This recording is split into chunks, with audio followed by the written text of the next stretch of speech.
Did you ever wonder, how did the universe form? How did the sun and the moon begin to exist? Where were you before you were born? How did the seas, trees, and animals come about?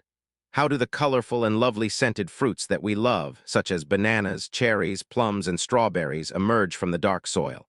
Who gives them their colors and scents? From where does the tiny bee learn how to make such tasty honey? How does he make a honeycomb that has such smooth corners?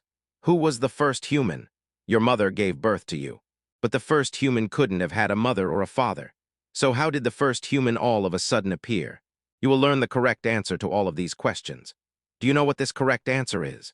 Everything that you see around you, including yourself, your friends, your parents, the earth, the sun, the food that you love, bananas, cherries, strawberries, colorful roses, violets, beautiful scents, human beings, cats, dogs, ants, bees, horses, birds, and butterflies. In short, everything was created by Allah. I asked you, did you ever think, from where does the tiny bee learn how to make such tasty honey? Well, Allah is the one who teaches the bee how to make honey. But there are those people who tell stories about these things.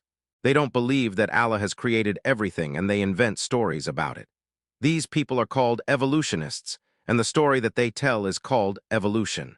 If after listening to this video, someone comes up to you one day and asks you to believe in the theory of evolution, you can then tell him that the theory of evolution is not right, and Allah is the creator of everything. Do you know what the universe is? It is endless space and everything that it holds, Earth, the sun, the moon, the planets, and the stars. Even if you walk millions and millions of miles, you will not be able to reach the end of space, and in fact, you have hardly reached its beginning. The reason for that is that space is too large to describe. Earth exists within this limitless space. Along with Earth, the sun, moon, and millions of stars exist in it as well. So how did all of these things form? How did the sun come into being, for example, or how did our Earth appear? There are two types of responses to this question. One of these responses is right, and the other is wrong. Those who respond wrongly are also believers in the theory of evolution. Those who respond incorrectly say, the universe was always there and it came about by itself. That is, a lot of substances came together on their own by chance to form the sun, stars, earth, seas, trees, rivers, and mountains. Don't you think this thought is illogical? Scientists have made a very important discovery in recent years. This important discovery was that before the universe was formed, there was nothing else. There was no land, no air, no water, and there were no stars. There was even no space. Inside this nothingness, there was this tiny spot. This spot was so tiny that it was difficult even for an eye to see. A lot of matter had been squeezed together inside this spot. Then, in an instant, this spot exploded. When it exploded, all the matter that was squeezed inside it flew about. After that, the pieces of matter joined together to first form atoms. Then from those atoms, stars, our sun, Earth, and the other planets. The scientists named this explosion the Big Bang. Everything in the universe was formed as a result of this Big Bang. Allah is the maker of the Big Bang, the organizer of the matter that scattered in space after the Big Bang. By bringing together all this matter, He is also the creator of the sun, earth, planets, and stars. When Allah wishes something to be, He gives the order be, and it comes into being. Allah is superior and He is the strongest. His strength is enough for everything. When He wants something, He can create it immediately. Allah has sent us His book, the Quran, through which He introduces Himself and His creation to us. We can find all the right answers to every question from the Quran and the Sunnah, the Prophet Muhammad's way of life. For example, when we ask, how has Allah created everything? Allah responds in the Quran by saying, Allah is the originator of the heavens and the earth. He created all things and He has knowledge of all things. Surat Al-An'am 101, Allah is the creator of the heavens and the earth. Surat Ash-Shura 11, Allah is the one who created earth, the sun, stars, and moon. So how did all the living things on earth come into being?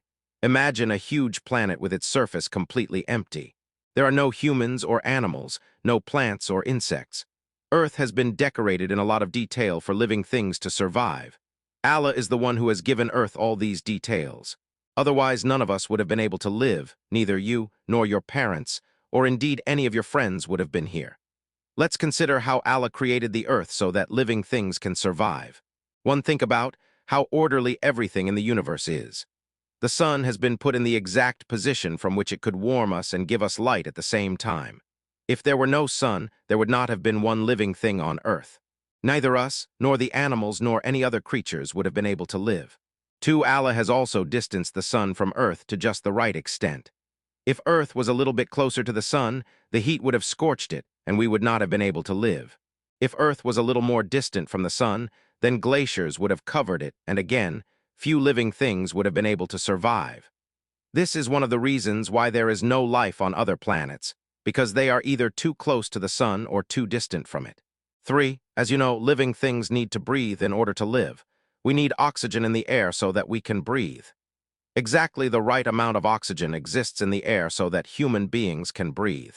If there were a little bit more or a little bit less, neither we nor the animals nor the plants would have survived, because, as we have already said, we need to breathe in order to live. For this, we need oxygen. 4. One of the most important things that make it possible for us to survive is water. No organism can live without water. For this reason, Allah has created some parts of Earth as water. 3/4 of Earth's surface is covered with water. However, there is no water on any of the other planets, nor is there any water on the moon that you see at night. The essentials for living things are only available on Earth. Many events on Earth make it possible for us to live. If even only one of these events doesn't take place, no living thing would be left on Earth. So, is it possible that these thousands of events have come together spontaneously and formed such a place as Earth? Of course not. Not even one of these events could happen by chance. Allah has created Earth for human beings, and because of this, Earth is the most suitable place for us. Do you know that every day many meteors fall on Earth? When meteors fall on other planets, they create giant craters, but when they fall on Earth, they don't cause much harm. So how do meteors cause great damage to the surfaces of other planets, but not to the surface of Earth? The reason for this is the atmosphere that surrounds Earth. The atmosphere encircles our planet as a protective shield. A meteor entering the atmosphere shrinks through combustion. When it comes closer to the surface of Earth, it becomes even smaller. Therefore, the meteor becomes very small or even diminishes and disappears completely by the time it reaches the surface of the Earth and causes us no harm. The atmosphere doesn't only prevent the harm of meteors, but it also absorbs harmful rays that come from the sun. Yet again, if these harmful rays were able to reach Earth's surface, it would have been impossible for living things to survive.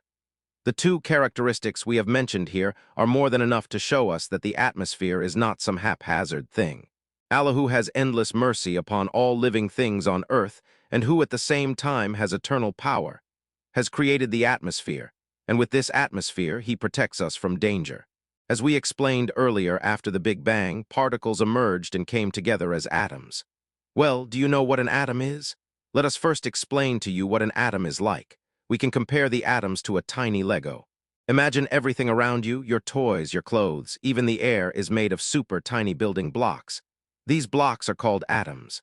They're so small that you can't see them, even with a regular microscope. But when you put lots of atoms together in different ways, you get all the things we see and touch. As we explained earlier, the stars and suns that make up the universe and the world in which we live are also formed of atoms just like you. In all the places in which you go about and all the corners that you turn, there are atoms. You cannot see these little things that we call atoms because they are a lot smaller than you can imagine.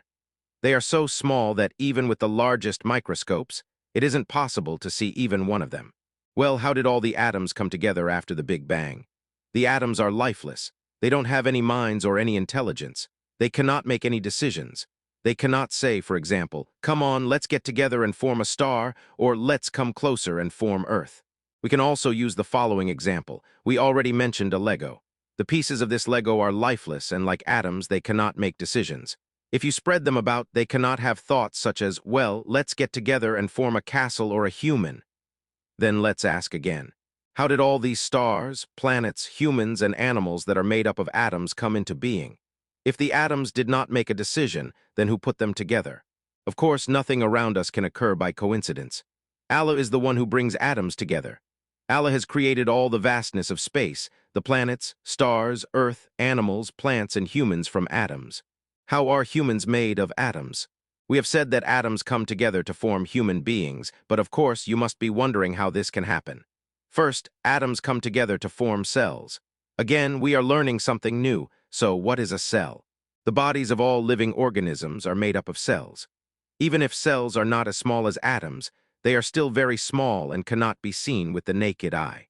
We can try to explain their tiny size with the following example. If we brought together about 10,000 cells, we could make up something just about the size of the head of a pin. This is why you cannot see them.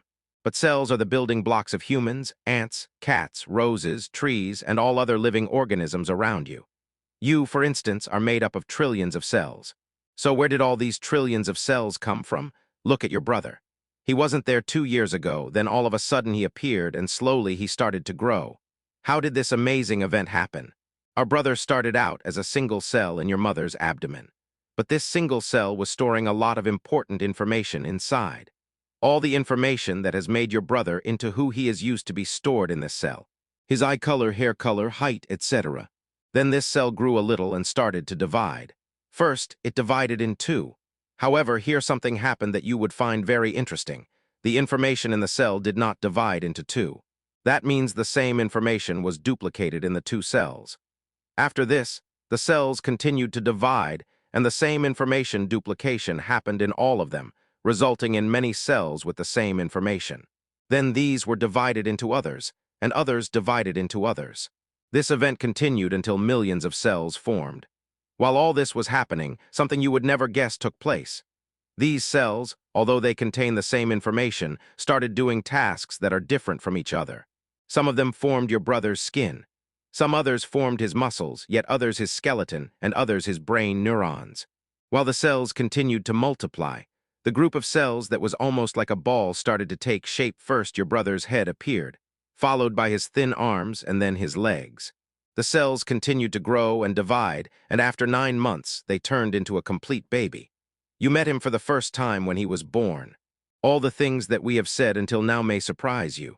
You probably have thought about why cells took on different tasks or how they were able to combine in such a neat shape.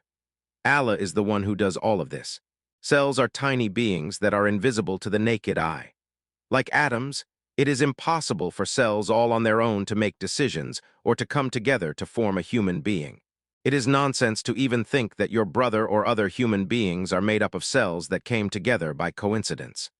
Allah, the creator of all, has created all human beings perfectly, and he has told the people to think about this in the book that he has sent us. Does not man recall that we created him before when he was not anything? Surah Maryam 67. You, like your brother and all other human beings, started to grow from a single cell, continued to grow and turned into a full person. Right now, you are living a nice life in this world. You owe all of this to Allah. Allah shows great mercy to you and gives you many blessings. So don't ever forget to thank your Creator, Allah.